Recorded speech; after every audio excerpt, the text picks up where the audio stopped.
In November 2019, I was riding my last horse of the day. It was getting dark, I was tired, I hadn't planned to stay this late, and I was hungry. A car pulled into the barn. I sighed, dismounted my horse, and walked him over to the parked car. A couple emerged, with two tiny kids in car seats. They had traveled from Israel, chasing a dream for their 5-year-old son. B spoke only Hebrew and was still unable to walk, but his smile and his curiosity woke something in me. He crawled on his hands and knees towards the horses, not a care for the world, for the dirt and rocks beneath him.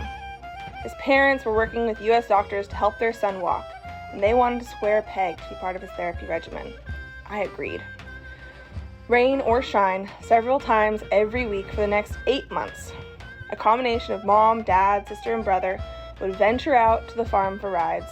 On horseback, we explored each trail and arena, singing despite our language barrier. B taught me some new words. A nachal was created from digging trenches in the dirt under the olive trees for rainwater to flow as a river would. Kol hakavod was popular during games and translates roughly to good job. Abba was said longingly when B had been away from his dad for just too long.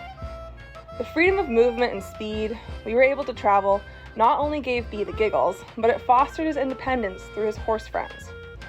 Ever since his major spinal surgery 8 months before, B had been terrified to let his parents out of his sight. But B loved being my Hebrew teacher. Yellow is Tse'ov. His favorite horse, Mowgli, was the color Hom. The sky is Kahal. Despite my poor pronunciation, B saw that I was trying, and he would laugh and say no or yes in his own sweet way. B and I connected through horses, through joy and curiosity, and from the movement of the horse, B started to develop the complicated neural connections to learn to walk.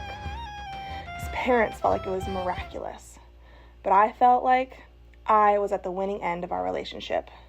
He brought his smile, his willingness to try, his curiosity about the world, and his patience in teaching me about his world.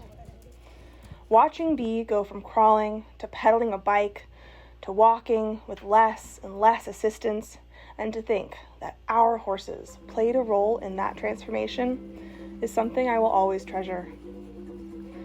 Kids like B teach us that spoken language is only one way to communicate, and that walking is only one way to travel the world.